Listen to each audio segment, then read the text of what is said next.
Hi எல்லாருக்கும் அஸ்ஸலாமு அலைக்கும். சோஷியல் மீடியாவில் ரொம்பவே ட்ரெண்டிங்காக போயிட்டுருக்க இந்த இஃபா சிக்கன் தாங்க பண்ண போகிறோம். இஃபா சிக்கன் பண்ணுறதுக்கு நான் 2 தை பீஸ் எடுத்திருக்கேன். சிக்கன் மேரினேஷனுக்கு தேவையான இன்க்ரீடியன்ஸ் பார்ப்போம். தேவையான அளவு உப்பு சேர்த்துக்கோங்க. 1/4 டீஸ்பூன் மஞ்சள் தூள், 1 tablespoon Kashmiri chilli powder, 1/2 teaspoon pepper powder, 1 teaspoon garam masala, 1/4 cup தயிர் ஆட் பண்ணிக்கோங்க. அப்புறம் ஜிஞ்சர் கார்லிக் பேஸ்ட் 1 டீஸ்பூன். எல்லா இன்க்ரீடியன்ட்டும் மிக்ஸ் பண்ணி ஒரு 2 ஹவர்ஸாவது ரெஸ்ட்டில் இருக்கணும். இல்லைனா நீங்கள் ஓவர் நைட் மேரினேட் பண்ணி வச்சாலும் நல்லாயிருக்கும்.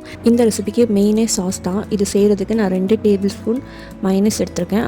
1/4 கப் பால் சேர்த்து 2 சீஸ் ஸ்லைஸ் சேர்த்துக்கோங்க. நல்லா பிளெண்ட் பண்ணிவிட்டு இந்த மாதிரி இருக்கணும்.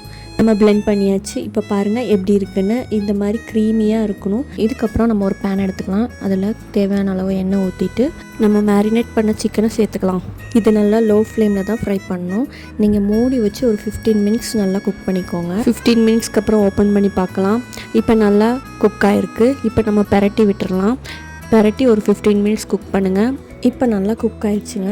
இப்போ நம்மளோட சாஸ் நம்ம அப்ளை பண்ண போகிறோம். இப்போ அந்த சாஸை நல்லா மேலே தடவிக்கோங்க. சிக்கனோட மேலே சாஸ் அப்ளை பண்ணக்கப்புறம் 5 மினிட்ஸ் மூடி வச்சு குக் பண்ணுங்கள். இப்போ ஓப்பன் பண்ணி பார்க்கலாம். பார்க்கவே ரொம்ப அழகாக இருக்குது. ரொம்ப டெம்ட் ஆகுது. நீங்களும் ட்ரை பண்ணிட்டு கமெண்ட்டில் சொல்லுங்கள் நம்ம இஃபா சிக்கன் எப்படி இருக்குது.